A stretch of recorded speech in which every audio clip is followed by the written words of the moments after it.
Well, good morning and welcome to the next session in what is already proving to be a fantastic colloquium about conspirituality.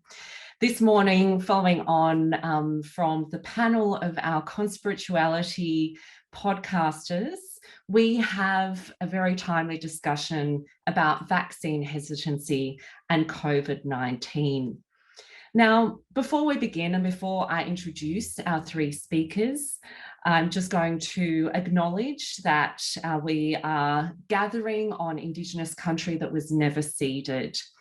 And accordingly, in line with Australian custom, I'd like to note that we gather for this meeting physically dispersed and virtually constructed. But let us reflect on the meaning of place, and doing so recognise the various traditional lands on which we do our work today. We acknowledge elders, past, present and emerging, of all the land we work and live on, and their ancestral spirits with gratitude and respect. And for me, I'm on the country of the Wurundjeri people of the Kulin Nations in Melbourne. So as per the earlier session this morning, the way this runs is we have a Q&A box. So please feel free to type questions at any time during the presentation today. Our three esteemed guests are each going to speak for between 15 and 20 minutes. And then after they've all spoken, there's going to be a Q&A and discussion session at the end. We ask all participants to engage in a civil manner. This is a topic that can cause some heated thoughts, but any abusive or disruptive behaviour will not be tolerated, and anyone who engages in it will be removed from this meeting. So without further ado, I would like to introduce our first speaker, Professor Paul Bramadat. Professor Bramadat is Director of the Centre for Studies in Religion and Society at the University of Victoria. He's the author of The Church on the World's Turf, an evangelical Christian student group at a secular university from Oxford, and co-editor of several books. Most recently, he co-edited Urban Religious Events, Public Spirituality in Contested Spaces, and his co-edited book, The Land of Tomorrow, Religion, Spirituality and Secularity in the Pacific Northwest, will be published with the University of British Columbia Press in 2021. And he has other co-edited projects, including International Migration and the Governance of Religious Diversity, as well as Public Health in the Age of Anxiety, Religious and Cultural Reasons for Vaccine Hesitancy. He's published chapters in books, as well as articles in Religion, State and Society, and the Journal of the American Academy of Religion. Thank you so much for joining us here today, Paul. My pleasure. Maybe I should share my screen. Okay, you can see that? Good. Okay, hi everybody. Thanks very much for inviting me to this panel and this conversation. I'm very pleased to be here. Especially thanks to Enchi and Anna for being part of the organizing. I know that these things take a lot of calories and a lot of stress gets wrapped up in them, so thanks very much. Today, most of my comments today are going to be based on a book that we released in 2017. It's released in both English and French. It's an interdisciplinary book project. We included anthropologists, historians, philosophers, also some bench scientists, public health experts, public health policy people, religious studies folks. That's really my own background. And when we were doing the book, which was a really wonderful experience, of course, we had in mind all kinds of things around MMR vaccines and autism and so forth. But there's a way in which our book anticipated some of the concerns we're seeing really brought into the public arena right now around COVID anxiety. So I think it's good news and bad news, because of course, after I finished this book, I thought, okay, I'm going to just lightly back away from this question. And then of course, the question roars back into the public arena. One of the challenges, however, is that in a topic that is such a topic of massive public international conversation, it's hard to know how to say much that's new about this subject. And it's been all people have been talking about for the last year, right? You try to find a news program that doesn't have a COVID story. It's almost impossible. So it's hard to get past these kinds of conclusions. I'm just going to whip through them, and we don't even have to talk about them, because in some sense, this is kind of the kitchen table, or if we had kitchen table conversations anymore with people other than our husbands, wives, and children, this is what's happening, right? In our public media, public conversation is just sharing, creating a kind of consensus around what the COVID anxieties around vaccines really amount to. And, so these are some of the things you find in virtually every New York Times article or every, Guardian article or whatever. And it often, this is a kind of smug liberal consensus, which, I happen to share some of these perspectives, but it does create the challenge for scholars about how to say anything that's unusual or that we don't already think. So I want to maybe just identify a couple of the conclusions and kind of main arguments that we make in the book that might be of some use to this broader conversation. One thing I'm not going to spend very much time on is the capital R religious forms of hesitancy. Typically in the field of vaccine hesitancy, when we think about religion, we usually distinguish it from culture. We usually say, well, there are religious reasons for vaccine hesitancy and there are cultural reasons for vaccine hesitancy. It's a very common distinction. It's in some sense, a kind of a central heuristic for the field. And so, I think you've all been familiar with these three principal, arguments within the kind of religious side of the debate. The first one, of course, is very rare. Some Catholics maintain this concern, but very few, in fact, and the Vatican is generally speaking in support of vaccines. The second one is actually the most common. It's principally a claim that is embodied and articulated by particular kinds of conservative Christians, and it has to do with having a very strict sense of what God's plan is and who humans are to mess with God's plan. So that's actually many of the outbreaks that we see in Canada over the last 15 or 20 years are based in these usually kind of Calvinist and other kinds of fundamentalist Protestant forms of Christianity. The final one, of course, many of you are familiar with if you have any interest in international health discourses. These are concerns often that get articulated or that get developed around the world that pair concerns around vaccine safety with concerns around globalization, especially the Western role in globalization. So this is an interesting reminder that that there's this interesting kind of and problematic interlacement in some sense of local religious concerns, whether it's in Nigeria, Pakistan, or wherever, and global political forces that create anxieties, totally predictable anxieties in many of these places. So these are troubling, but actually the capital R religious ones, where that come out of something that an imam or a pastor or a priest says to their community, these are actually fairly rare numerically. What is much more common is what people in the vaccine hesitancy world would often refer to as cultural forms of hesitancy. And these, again, the main roots most of us are familiar with, but I'll sort of just articulate them because in some sense they underlie the conversations we're wanting to have. There is, as you can probably imagine, some tension between some of the cohorts of people who are attached to these claims. Some overlap as well, but let's just think about the kind of strands that one finds in the knot within the culturally hesitant community. The first, of course, is the claim that governments overreach and that healthcare workers shouldn't have to be forced to have a flu shot, for example, to go into work. This has become a big debate in Canada. Naturally, of course, there's a concern around capitalist malfeasance, or kind of the kind of terrifying specter of big pharma covering up its errors and manipulating the process such that unsafe vaccines make it into the market.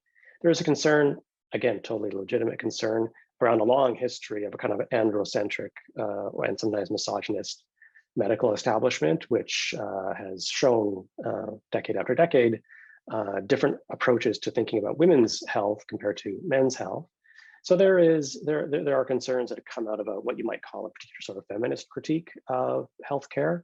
And so there's a suspicion that if most of the people who are in charge of the government and big pharma and big medicine, if they're men, then it kind of ties in some sense to this ambient anxiety around the patriarchy in medicine.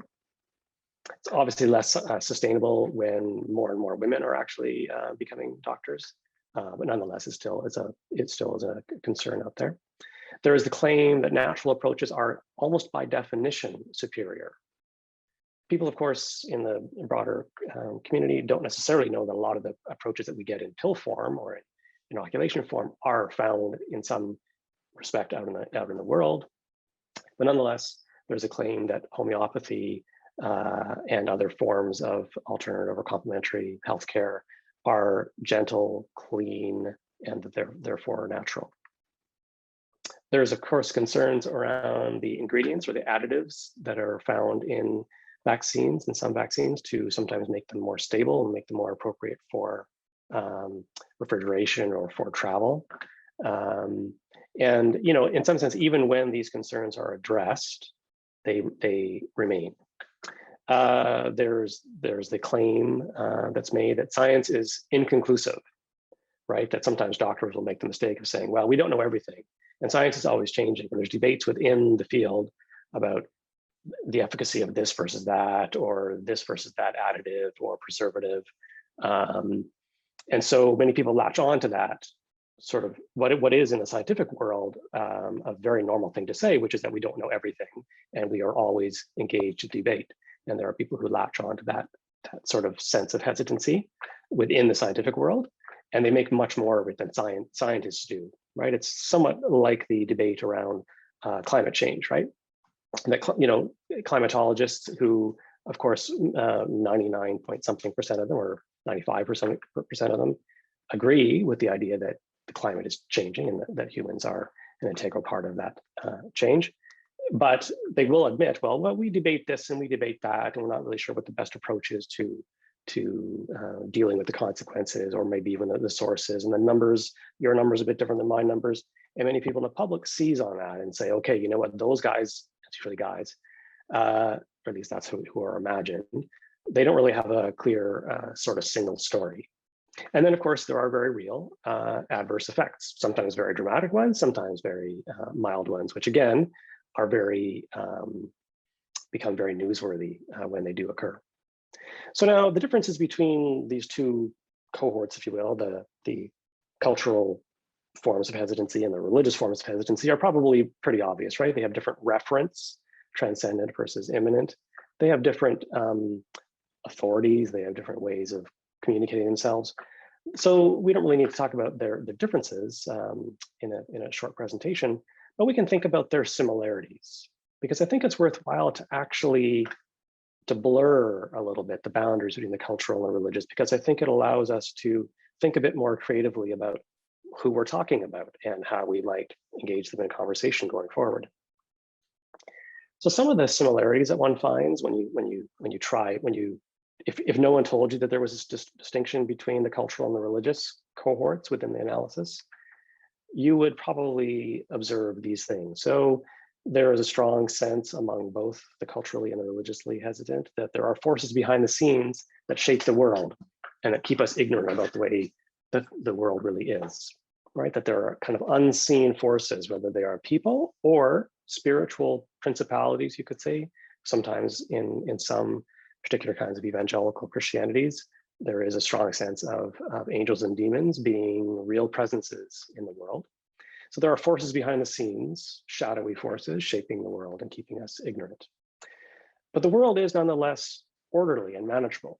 In other words, just like the Da Vinci Code, which anybody who's a religious studies professor, when that was released, everybody's uncle called them and said, "This is real, isn't it? This finally explains things." And what was interesting about that whole debate around the Da Vinci Code is that the Da Vinci Code, Dan Brown articulated a coherent world. There was a way in which it was a lifting of the veil of all the falsehood in which we live, And it kind of made things make sense. And so the world is orderly and manageable, even though there are people and forces, spiritual, real, commercial, whatever, trying to keep us ignorant. There is, and I think this is important, and especially for religious studies people, to think in terms of a kind of a soteriological orientation. In other words, there's a sense in which something, someone is going to come or could come to save us. To use matrix metaphors, which I think were just used recently, there is a kind of a Neo who can come and who can see through everything and help us pierce the veil. And whether it's the sacred will of the individual who can will themselves to fight the virus if they get it because they're refusing to get vaccinated. There is the sense that there may be a revolution coming that would lift the veil and show the universe as it really is. And there is a sense also in a possibility of a messianic arrival that would actually reorganize the world that we live in as a common world. Certainly around the rise of Trump, we see some of that messianic sensibility. There is a sense that emotion and intuition are better guides, more reliable guides than conventional white coat science and the boring public health authorities that were referred to in the last session. This, of course, leads to or feeds into what we think of now as kind of the crises of trust and truth that we see as a function of all kinds of, interlaced social movements since the 1960s. And emotion and intuition are going to be the things that guide people through the thicket of the world that is presented to them. But again, for people who are in the business of, working within the established truth providers, universities, hospitals, public health agencies, it's very alarming because it has eroded both their authority, but it has eroded any sort of public consensus around what their real job is in the world. And this is something I know Tom has written about, but affect, or kind of a rich affect, is a central feature of the communication in both of these styles, because there's something about the depth of embodied affect that kind of conveys emotion and intuition, which is often why in many of the earliest vaccine hesitant websites and blogs and so forth, you would often have these rich and emotionally really devastating accounts of these adverse effects that do sometimes happen, and they make for very good TV or very good movies. And so there is a way in which that kind of story of the 1 in 4 million people who dies or who becomes paralyzed as a result of this or that vaccine, that's a very compelling and emotionally affecting story. Now, I think it's really important to remember that these movements don't just say no. This is often the way we think of them, is that they are no-sayers. They are people who push back against a particular, what they perceive to be a kind of a hegemonic scientific consensus. So they do that, and they feel they have to do that, but they don't just say no.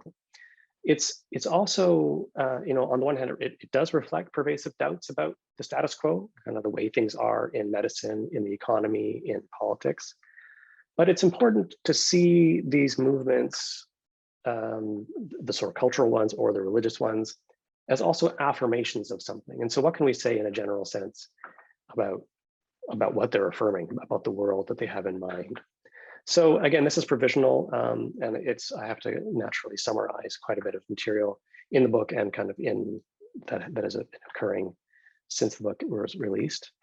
What I would say, I would just identify a few things. First of all, there is a sense within these movements that the preferred worlds are worlds that are often oriented toward the liberation of the mind and the body from existing strictures and structures. So there's a kind of what you might call a discourse of perfectibility in individualism.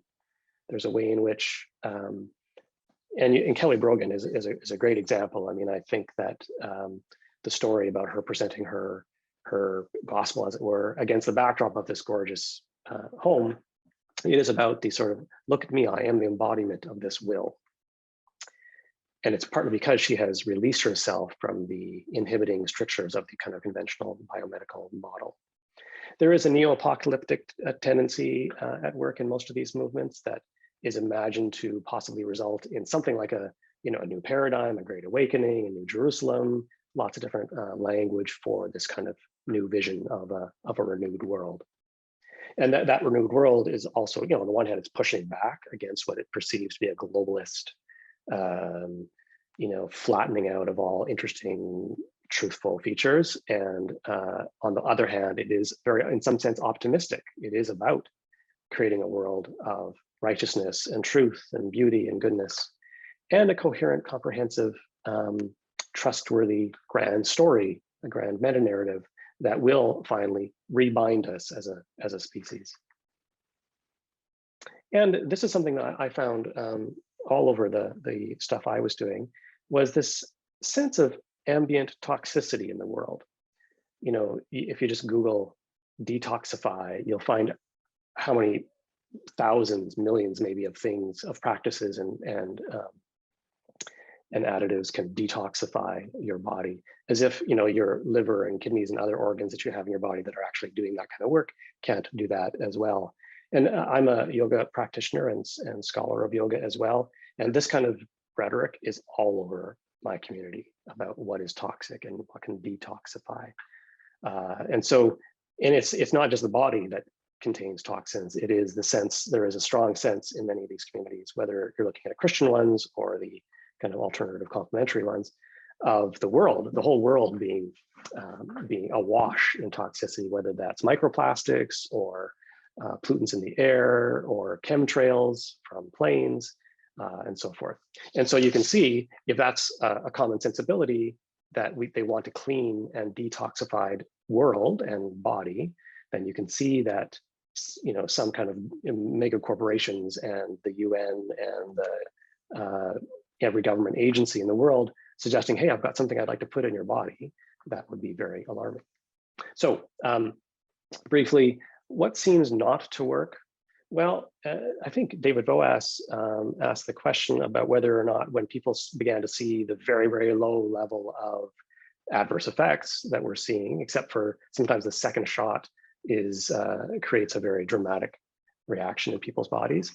But I think his question was, well, when people begin to see the evidence coming in that these vaccines are actually pretty effective and have very, very low death rates, will it tilt the game a little bit? And I kind of doubt it. There is a kind of a faith among many public health scholars and public health activists that just better pamphlets, better charts, better public messaging will do it. And I doubt it, actually. It didn't work with the MMR autism thing. That kept on going. It didn't work with homeopathy. When we had big, huge meta studies of the efficacy of homeopathy, and it showed that it was no better than a placebo, it just sort of hiccuped and kept going.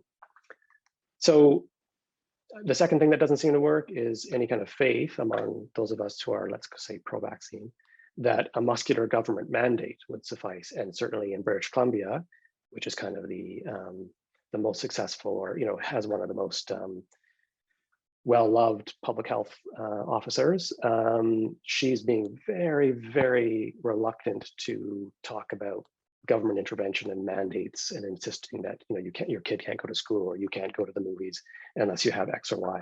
So they've been very resistant to that because it has this authoritarian feel to it that understandably is a natural concern. And of course, mockery, which of course is the common reflex of many of us who are concerned about these issues. I think Alexandra has popped up on the screen to warn me about time. Up.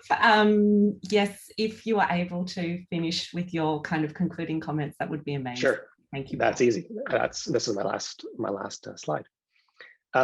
So what does seem to work, and this is the consensus conclusion of our book, is long-term relationships with patients and with other hesitant neighbors and friends and cousins and uncles and so forth. Developing the capacity among pro-vaccine, so vaccine activists, whether they are scholars or doctors or whatever, to see analogies between the way they think, some of the, if you will, magical thinking, or some of the heuristic shortcuts that occur in our own minds and that are occurring in our vaccine hesitant friends' minds. That softens the barrier between self and other. And finally, government and corporate transparency would be valuable at this particular moment, so that people perhaps tone down their anxiety about 5G or Bill Gates or whatever. The final thing I would say is that the problem is that it's very expensive to develop long-term relationships between patients and physicians, for example. The delays in rolling out vaccine programs have real life health consequences, very serious ones. And governments and corporations naturally are worried about full transparency as well, of course. And finally, to end on a bad news note, unfortunately, the polarization, especially in the United States, is quite extreme. So it's a little bit less extreme in Canada, but I think the polarization between vaccine positive and vaccine hesitant communities is extreme enough that this is going to take a lot of work. But there are enough of us engaged in the conversation, I think, that the work is well worth it. And I think we have good sense of what the road forward ought to look like. So I think I'll end there.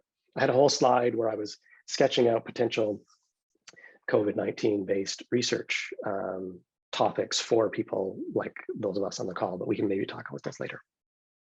Thank you. Let's just stop. Thank you so much, Paul. And that sounds like excellent content for the discussion at the end of this panel. So our next presenter, and I've just had to reshuffle things a little bit, is Tom Aechtner, who is a senior lecturer at the Faculty of Humanities and Social Sciences at the University of Queensland. As a Westpac Research Fellow and a recipient of UQ's Foundation Research Excellence Award, he examines science skepticism, mass media, persuasion, and public perceptions of science. And he's developing strategies for pro-vaccine advocacy, as well as online training regarding vaccination uncertainties. And he's developed a MOOC relating to anti-vaccination. He's also a technical advisor to the Queensland Health Strategic Communications Branch. So over to you, Tom, and thank you so much for joining us today. No worries, thank you. Well, hopefully everyone can see my slides. Many years ago, I actually began researching in earnest anti-vaccination online messages, media persuasion, religion, and vaccine hesitancy. As part of, specifically in Australia, as part of a Westpac research fellowship. And of course, what I didn't realize at that time was that in the last year of that project, I'd find myself in the midst of a global pandemic that would push the subject of vaccines and anti-vaccination into the limelight. And as I say to my colleagues, you'd think that I'd planned it.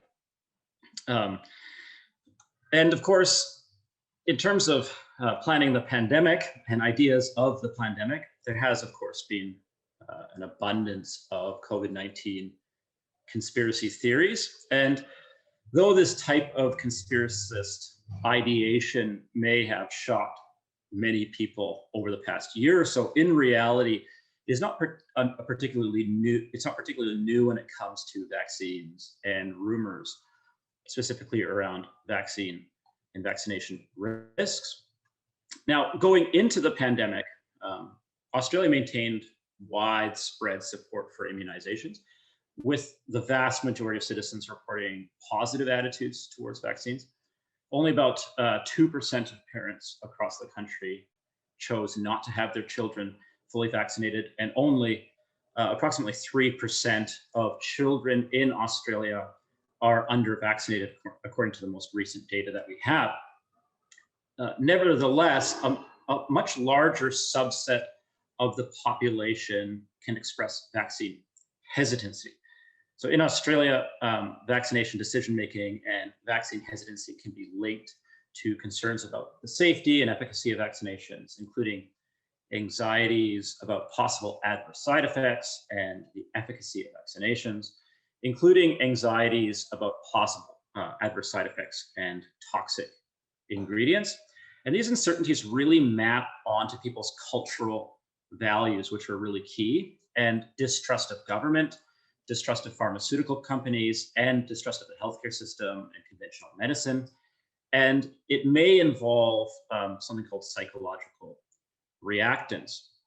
And psychological reactance occurs when people feel as though their freedom of behavior has been removed or restricted in some fashion.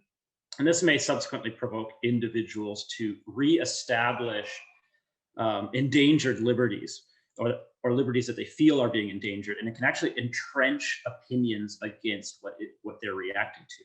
So in effect, people can essentially just resent being told what to think or how to act. So they may reject authoritative commands around vaccines. And considerations of psychological reactance are of particular relevance to the Australian context, because as many of you will know, in 2015, the government introduced its no jab, no play measures that took effect on January 1st, 2016.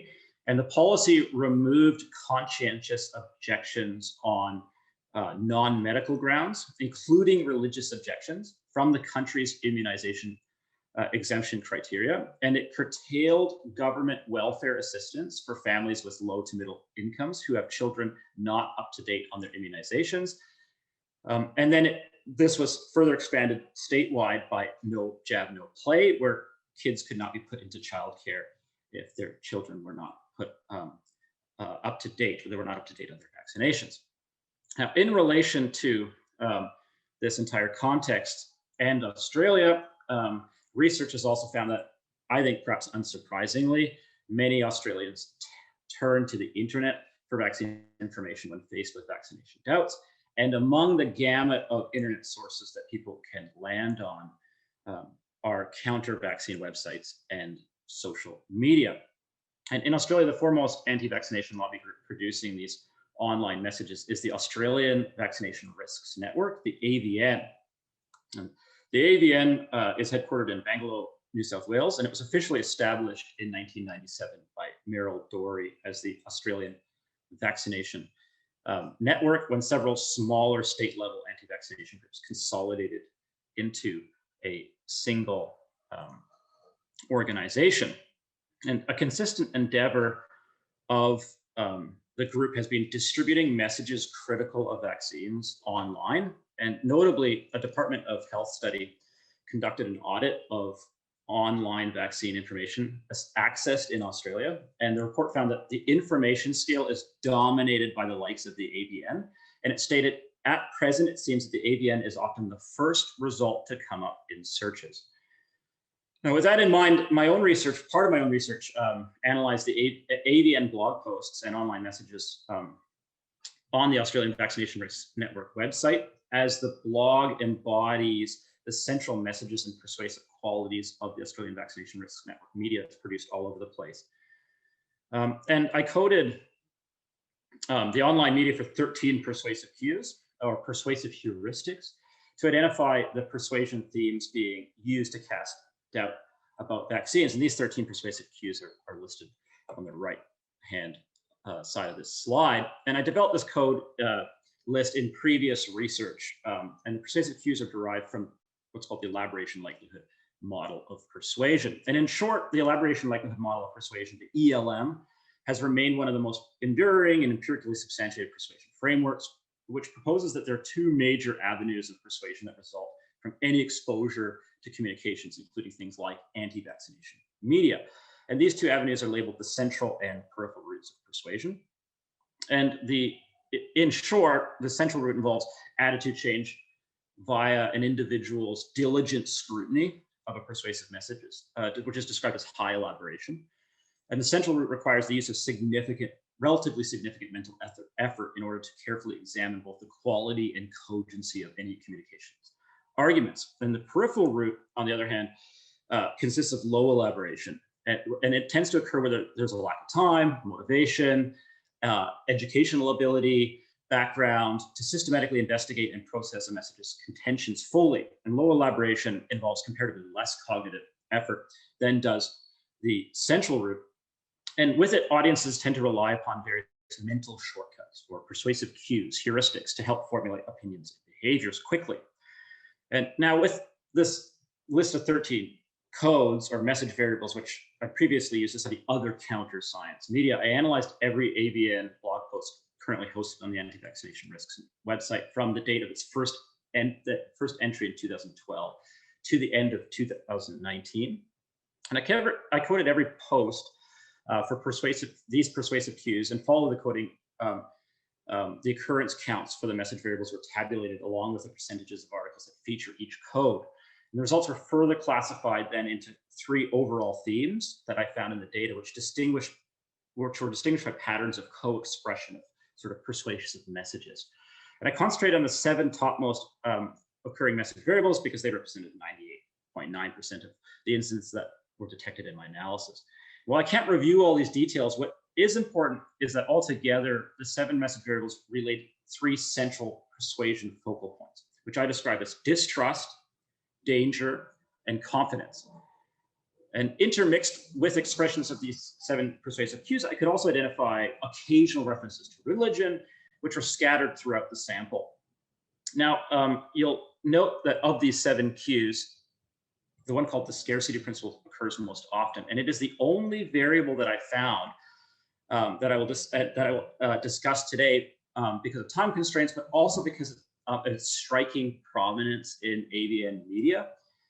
Before I just get into describing what exactly the scarcity principle is, I'll start by saying that I hadn't expected that finding. So I hadn't expected that scarcity principle would be that common across the media that I was analyzing. Instead, I had actually expected that the arousal of fear would top the latter, because a lot of fears about vaccines seem to come from, as Paul mentioned, anecdotal, emotive horror stories, linking vaccines to autism and other side effects, even death. But instead of these emotive narratives being the most common theme in the anti-vaccination media, the scarcity principle topped the list. So what do I mean by this category? Well, the scarcity principle, in short, you can describe it as what happens when an item appears to be in limited supply.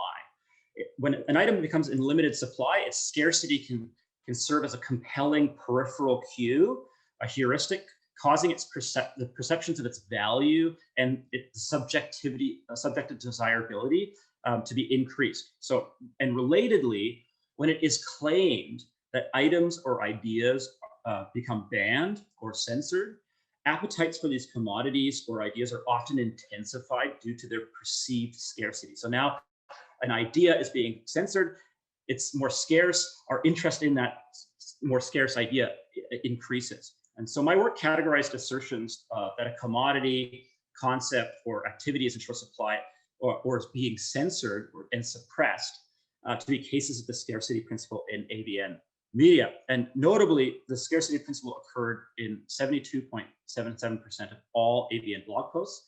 And as a result, it's not only the most frequently observed persuasive cue, but it was the only message variable found in greater than 50% of the entire sample. And there are several interrelated ways in which this variable is expressed. In the majority of cases, AVN scarcity claims convey to audiences that Australian policymakers are stripping away your personal health choices around vaccines. Though such assertions are primarily focused on no jab, no pay, and play, scarcity sentiments were also a central feature of articles written well before these policies were ever even enforced. So as Meryl Dorey explained years before the legislation was first enacted, today, more than ever, the government and the medical community are trying to restrict your right to make informed health choices for yourself and your family.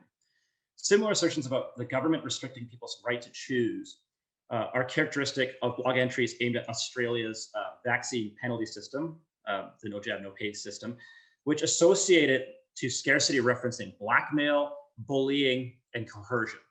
So a 2016 post titled, "The Suffering Continues, Does the Government Care?" exemplifies such claims in a series of quotes from distraught Australians opposed to the policies.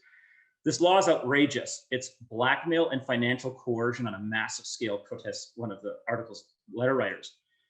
The central scarcity message delivered throughout this and other AVN blog posts is that the government is cruelly taking away citizens' medical autonomy and mercilessly limiting funding to parents with vaccines doubts.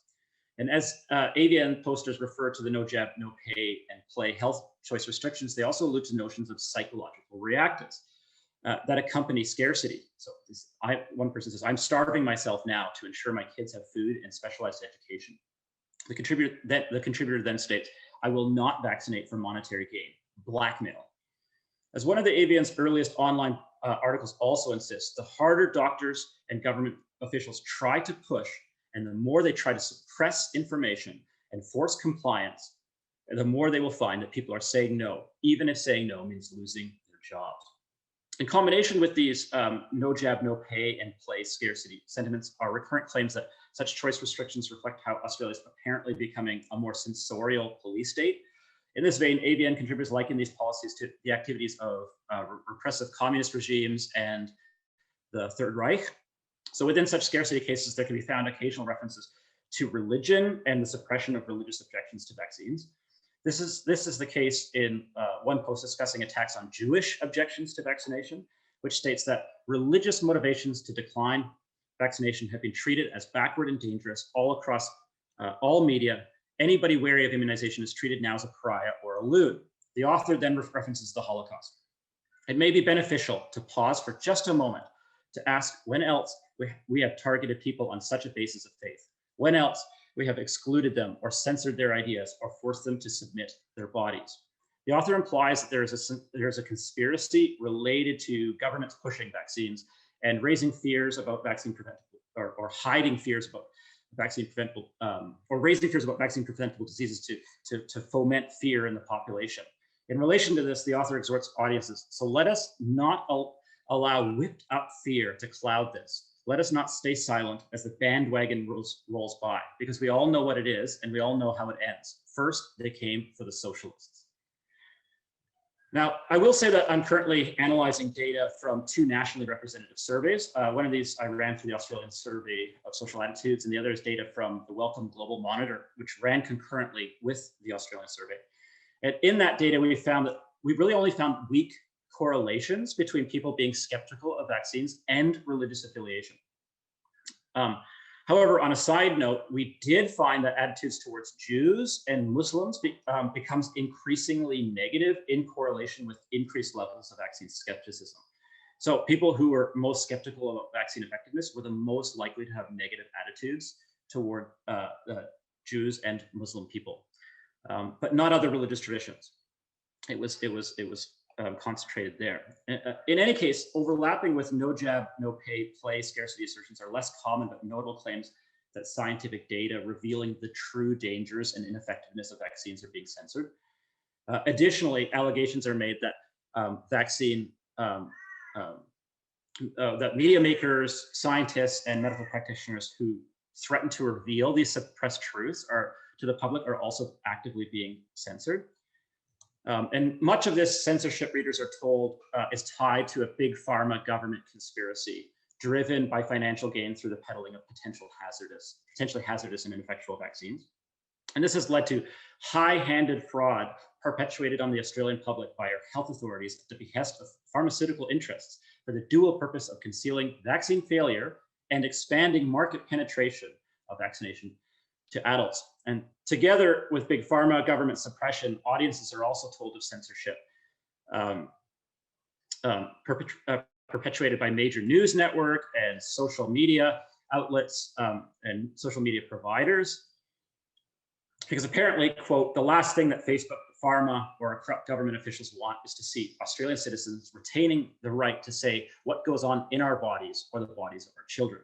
And through such claims, AVN blog posts are often articulate the scarcity principle with assertions that counter-vaccination spokespeople and data are persistently being repressed by an anti-choice, anti-democratic, quote, pro-censorship, book-burning cartel.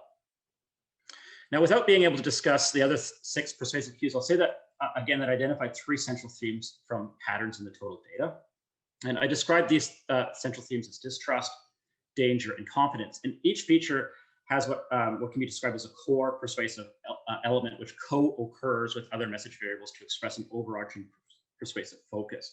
And the first is, and the most common, is distrust. And this is the most commonly occurring theme. And this is the theme that is primarily encapsulated in AVN's scarcity principle cues, but is also co-communicated with incidents of asking questions and other cues. And altogether, this persuasion theme effectively constitutes the AVN's overarching and persuasive conspiracy narratives, which relate that Australians' health choices are being restricted by an increasingly tyrannical and untrustworthy government, which has polluted with big pharma, while counter-vaccine data and immunization injury reports are being conspiratorially suppressed worldwide. And in relation to this theme, I should quickly say that distrust is also a central theme being borne out in the survey analysis results. So, for instance, while we actually found negligible correlations between vaccine hesitancy, education levels, income, or religious background, we did find correlations between distrust of government and corporations. So, for instance, those who strongly disagreed that vaccines are effective were also most likely to express absolutely no confidence in federal parliament. And this in a country that admittedly tends to already have appreciable distrust in government. The danger is the second most common theme, and it revolves around arousal of fear prompts. In sum, this persuasion motif publicizes the apparent vaccination risks, from autism to death, often communicated through first-hand parental narratives, while also focusing on the seemingly toxic and untested nature of vaccine ingredients. And then the confidence theme is the third most common motif, and it emphasizes the personal expertise of skeptical individuals, the credentials of specialists, apparent anti-vax specialists, as well as the science behind AVN claims, and the numbers of other often apparently similarly experienced people who also support counter-vaccine initiatives. And this theme underlines who and what data audiences should actually be confident in as they distrust government and consensus science. Now, in terms of Australia and Australian audiences, I think it's of interest how the identified message variables actually correspond directly with Australian vaccine hesitancy and immunization context more broadly. So, for instance, as with other regions of the world, it's been observed that Australian vaccinating anxieties are frequently associated with persistent fears over vaccine safety, including adverse side effects and toxic ingredients. But these uncertainties really strongly coincide with distrust in Australia's government and healthcare systems. And in fact, I would characterize distrust of government and institutions as really a proxy measure for other vaccine hesitancy more broadly. And this wariness accompanies Australian-specific misgivings and reactions to the country's no jab, no play legislation tied to connected perceptions of financial coercion, the limiting of medical choice, and even religious exemptions being taken away. And finally, the confidence theme matches up with the fact-seeking tendencies observed in wary Australians. So though the AVN blog post insists that pro-vaccine authorities should be distrusted, the confidence persuasion motif steers audiences toward what can apparently be depended on.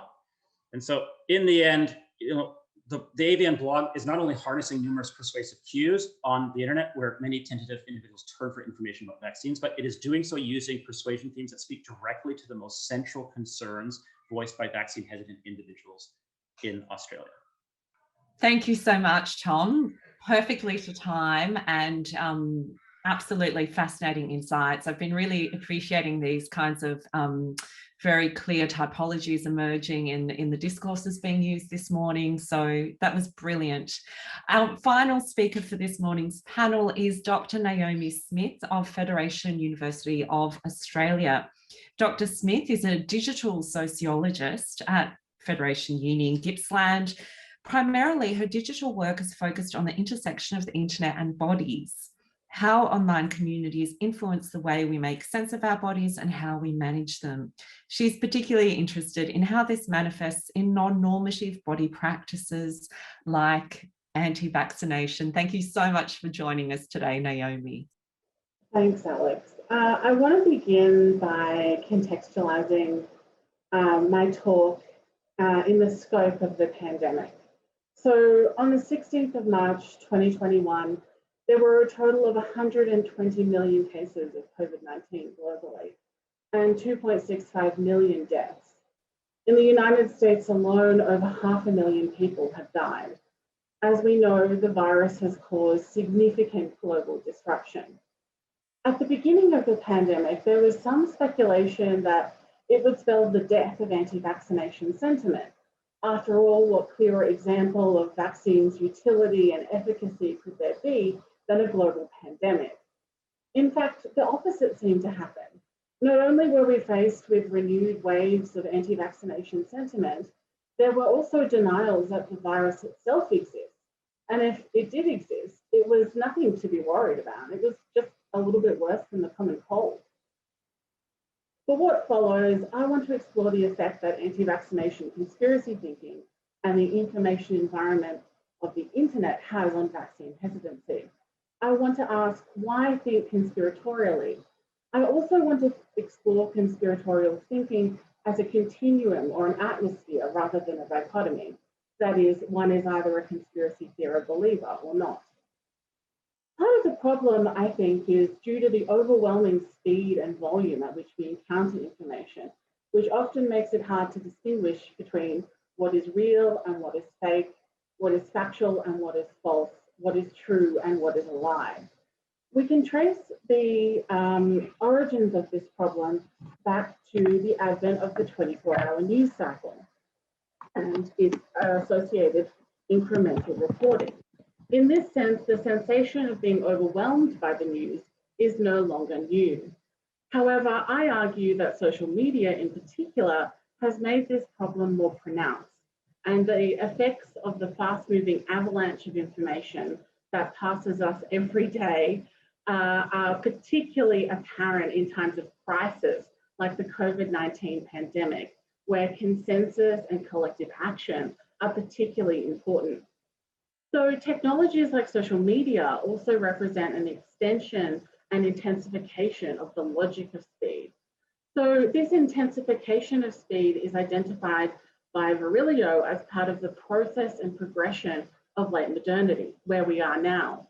But as speed brings things closer together and reshapes social space, it also destabilizes the social structures that previously demarcated it, including structures of knowledge. So knowledge transmitted through social media begins to flatten and liquefy, losing its relationship to formally established hierarchies. Previously, the way information was stored and communicated was dominated by a clear hierarchy of trusted sources and trusted experts.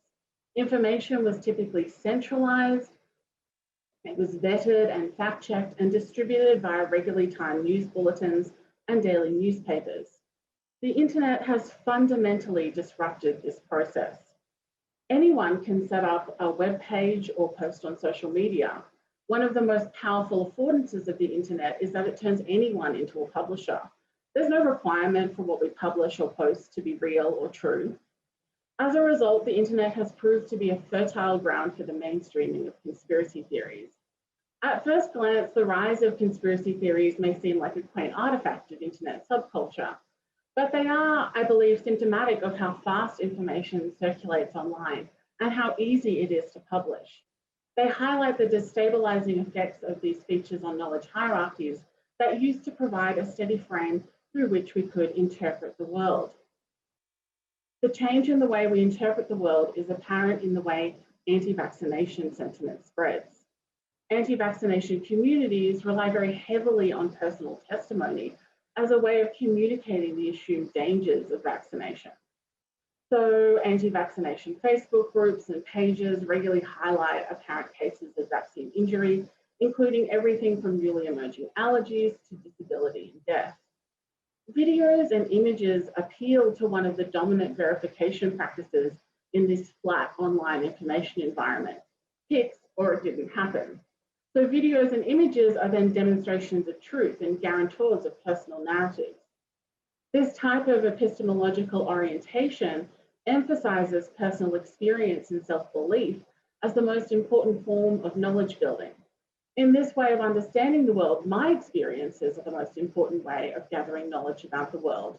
And if I'm unable to gather this knowledge myself, the next best thing is a first-hand account from someone who has. So after Facebook's recent cleanup of anti-vaccination pages and groups, anti-vaccination news sites like naturalnews.com claim that big tech is suppressing information about how dangerous COVID-19 vaccinations are. They claim that people are dying from vaccinations and experiencing a range of severe side effects, including, quote, horrific convulsions, partial paralysis, and other bizarre side effects. The evidence presented relies either on first-hand testimony, such as personal videos or recollections, or those of grieving families. The videos show people having difficulty walking due to partial paralysis or consistent spasms. Most often, the subject of the video outlines the history of their symptoms, always beginning after the vaccine dose, while demonstrating their physical effects. However, the problems with conspiracism regarding COVID-19 began well in advance of the vaccine rollout. Unsurprisingly, various conspiracy theories have emerged as a socially potent force in a time of turmoil and confusion.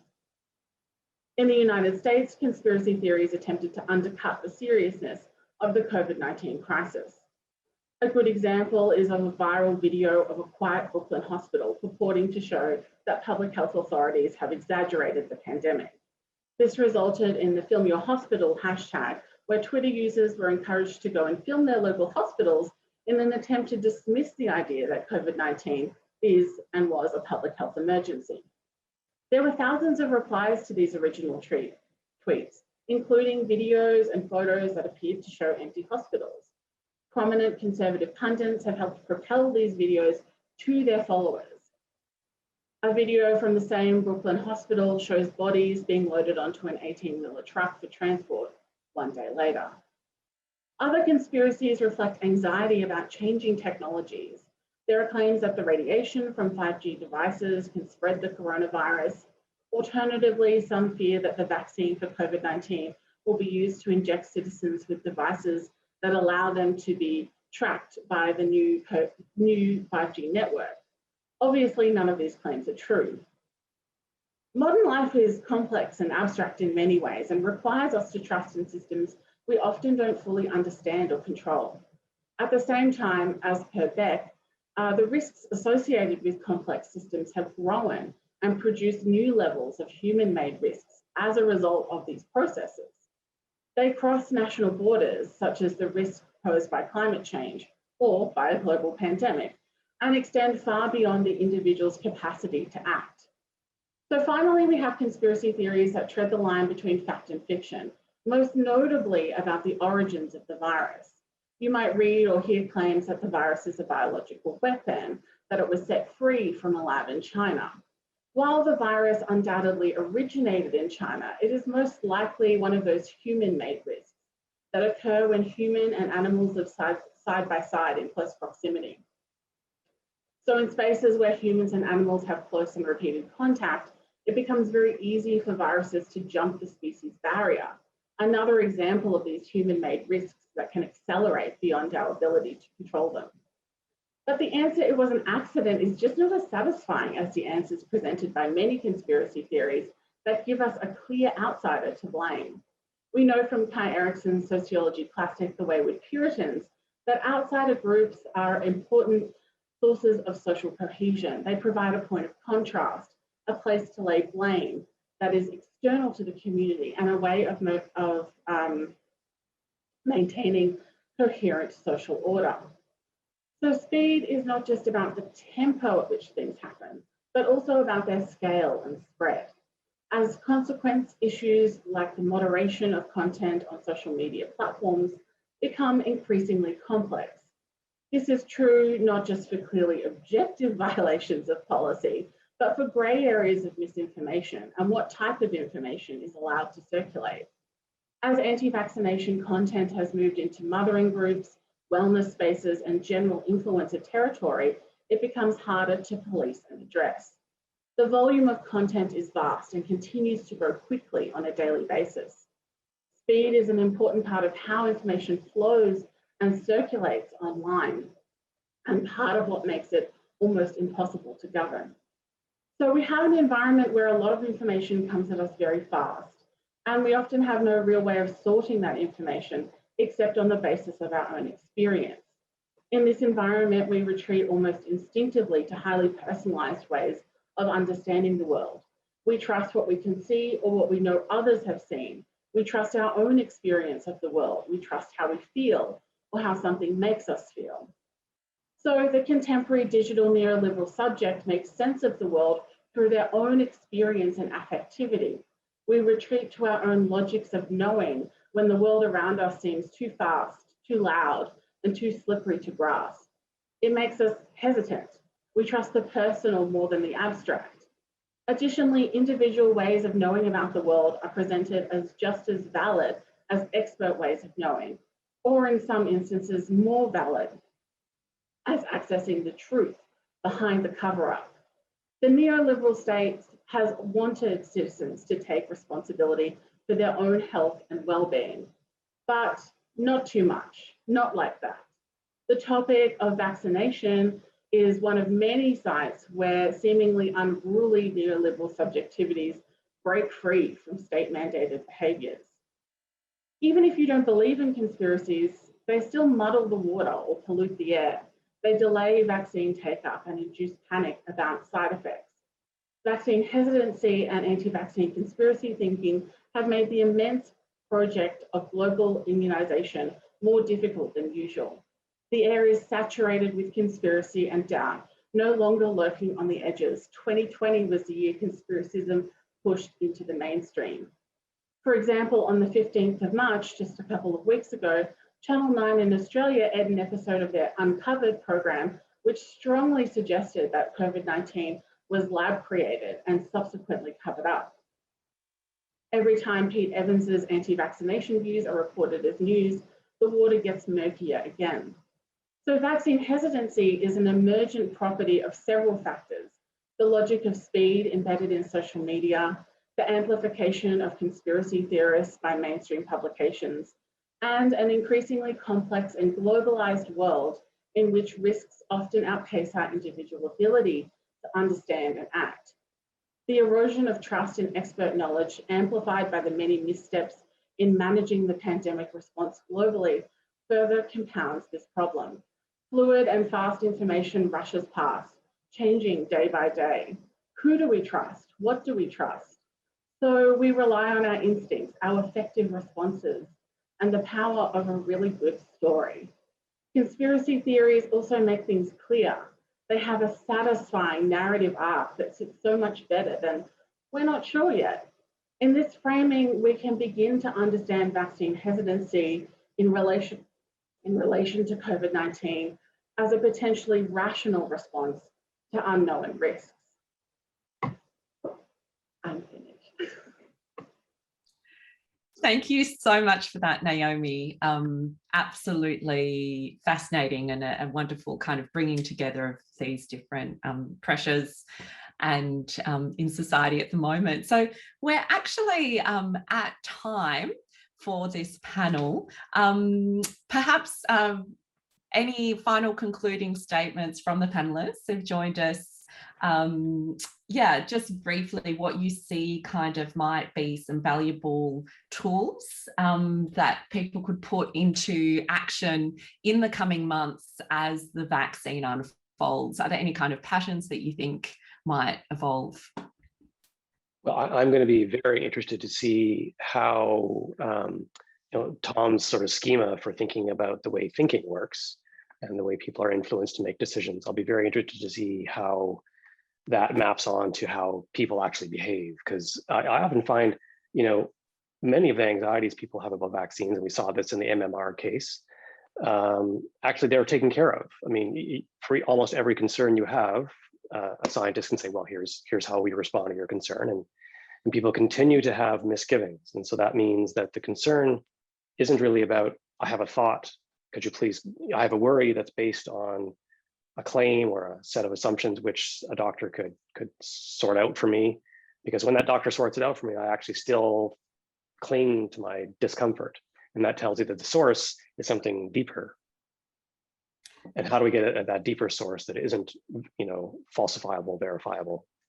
I think the way we approach vaccine hesitancy at the moment is as an information problem or as a misinformation problem. That if we just put the right information into the system, the correct behaviors will be the output. And we know this is not true. This is not what happens. This isn't what happens with the autism and vaccine scandal. The information has no dent in how people feel, if that makes sense. If that feeling is coming from a broader social environment where they feel themselves or their family are under threat in some way, telling them a bunch of facts isn't really going to touch the surface of that sense of uncertainty. So if people are interested, there's an online course called AVAX 101X. which is an open online course that I run. And if I systematize the advocacy, better ways of advocacy, it would be one would be, as Paul and Naomi have said, discard the information deficit model. So just the assumption that people make decisions around science and other decisions based on knowledge is false. And we know that empirically from the data, but academics like myself really struggle with that because we base our whole lives on teaching, teaching facts. Simple guidelines: be respectful and audience focused. Focus on your audience. Consider who your audience is. Avoid verbal aggression. It will never work and will backfire. Be honest and open to questions. If something goes wrong with a vaccine, acknowledge it. It's much better to acknowledge it than to try to hide it. Also acknowledge people's fears. So one of the quick things that people, especially MPs in Australia, do, they say, "Oh, everything's fine, everything's fine." And people actually, if you're willing to, for instance, acknowledge people's fears and admit that something might be known, people are more likely to see you as credible. If you keep saying, "Oh, look, there's nothing to be afraid of," people are actually less likely to assume that you're credible. Affirm people's cultural values. So as Naomi was saying, people make these decisions based on their values and their personal inclinations, not on fact claims. Affirm people's values. Something called pluralistic advocacy. Get as many people from different worldviews saying the same thing. So get all people from all parts of the aisle to say the same thing politically. Get people from all different backgrounds. Anyway, I'll leave it there. There's a couple others, but that's where I would start. Some amazing tools for kind of thinking about these questions as we go forward. Thank you so much to Naomi, Tom and Paul for such a thought-provoking panel this morning. We're going to go to a short break now, and we'll be coming back and talking about our Conspirituality in Australia project after the break. So thank you so much to everyone, and we'll continue after the break.